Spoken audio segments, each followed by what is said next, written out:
ఇక డీటెయిల్స్ లోకి వెళ్తే కోరుట్ల నియోజకవర్గ MLA Kalvakuntla Sanjay press meet ఏర్పాటు చేశారు. నిజామాబాద్ పార్లమెంట్ సెగ్మెంట్ లో కాంగ్రెస్ తో తీవ్రంగా నష్టపోయిన ఆటో జీప్ కార్మికుల కుటుంబ సభ్యుల ఓట్లు దాదాపు 50,000 మంది కాంగ్రెస్ కు ఓట్లు వేసే పరిస్థితి లేదని అన్నారు. అలాగే వరద కాలువ ప్రాంతం నిజాం సాగర్ ఆనకట్టు ప్రాంతాల్లో పంటలు వేసుకుని ఎండిపోయిన రైతన్నల కుటుంబాల సంఖ్య దాదాపు 25,000 మంది కాంగ్రెస్ ముఖ్యమంత్రి రేవంత్ రెడ్డికి మొండి చేయి చూపిస్తున్నారని విమర్శించారు. విద్యుత్పై ఆధారపడే డ్రై క్లీనర్లు, వెల్డింగ్ దుకాణాలు, టైలర్స్ తదితరులు విద్యుత్ కష్టాలతో వాళ్లు కూడా కాంగ్రెస్ కి 100% ఓటు వేసే అవకాశం లేదన్నారు. బీఆర్ఎస్ గెలుపు తథ్యమని ఎమ్మెల్యే కల్వకుంట్ల సంజయ్ ఆశాభావం వ్యక్తం చేశారు. సహకరించమని, ఎందుకంటే ఇది నా సమస్యను మన సమస్యను కాదు, మన తెలంగాణ పిల్లల భవిష్యత్తు కూడా ఆనెస్ట్గా చెప్తా ఉన్నాను. అర్థం చేసుకోండి, 5 నెలల్లో కంపెనీలు వాపసు పోయినాయంటే పరిస్థితి ఎట్లా పోతా ఉందో భవిష్యత్తులో అని చెప్పేసి మనకి ఏమవుతుందంటే మనం చిన్న చిన్న ఇది రాలేదు, నాకు అది రాలేదు, మనకు పెద్ద విషయాల్లోకి పెద్దది మిస్ అయిపోతున్నాం అన్నది కోరిక.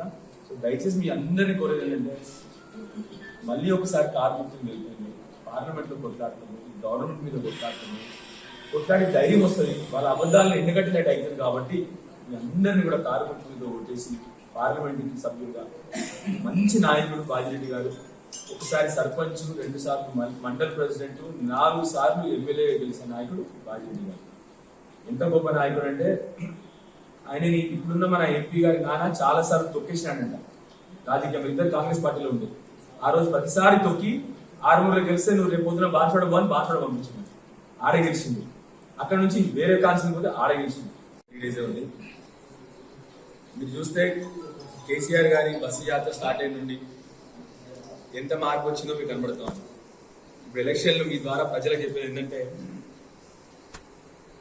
10 ఏళ్ల నిజానికి, మీ అనుభవంలో మీ కళ్ళ ముందున్న 10 ఏళ్ల నిజానికి గత 5 నెలల్లో మీ కళ్ళ ముందున్న అబద్ధానికి ఎలక్షన్ పోటీ.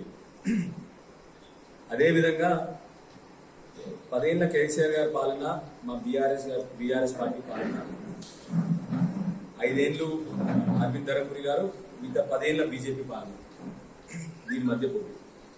అదేవిధంగా అన్నిటికంటే ముఖ్యంగా ఏంటంటే మన కొరుట్ల కాన్స్టిట్యున్సీ వరకు వచ్చే వరకు గత 15 ఏళ్ల నుంచి ఉన్న మంచి శాంతి, మంచి అందరు కలిసిమెలిసి ఉండడము వర్సెస్ ఆల్రెడీ 5 నెలల్లో కొత్త ప్రభుత్వం ఏర్పడిన తర్వాత మొదలైన అరాచకాలకు ఎలక్షన్. ఇది చూస్తే బాంకులు బుక్ తీసుకొచ్చు 420 అరే థ్యాంక్ యూ. ఇవి అన్ని మీకు తెలుసు కదా, మీ అందరికీ గ్యారంటీ తెలుసు కదా. ఇదో రైతు భరోసా 6 గ్యారంటీలో ఫస్ట్ రైతు భరోసా ఉంది. ఇలా ప్రతి ఏటా రైతులకు కౌలు రైతులకు ఎకరానికి 15,000, వ్యవసాయ కూలీలకు 12,000, వరి పంట క్వింటాలకు 500. నేను చెప్పాల్సిన అవసరం లేదు, మీరే దీని గురించి రాసుకోవచ్చు న్యూస్. ఇప్పటికి కూడా ఇంకా కేసీఆర్ గారు బయలుదేరిన తర్వాత కూడా ఇంకా రైతు బంధు చేస్తున్నారు. అన్నిటికంటే బాధాకరం ఏంటంటే వాళ్ళకి తెలుసు కేసీఆర్ గారు వెనకాల పట్టినప్పటి నుంచి ఎంత మోసం ఉంటుందంటే కాంగ్రెస్ వాళ్ళ దాంట్లో. ఉదాహరణకి నిన్న మొన్న డబ్బులు వేయడం మొదలుపెట్టింది. ఏమని ఆర్డర్స్ ఇచ్చినారు? రైతు భరోసా అని చెప్పించినారు. ఎలక్షన్ కమిషన్ ఎలక్షన్ రూల్స్ ప్రకారం పోయినసారి మేము ఆన్ గోయింగ్ స్కీమ్ ఇస్తేనే ఆపినారు వాళ్ళు. ఏంటి ఆన్ గోయింగ్ స్కీమ్ యాక్చువల్లీ ఆపొద్దు.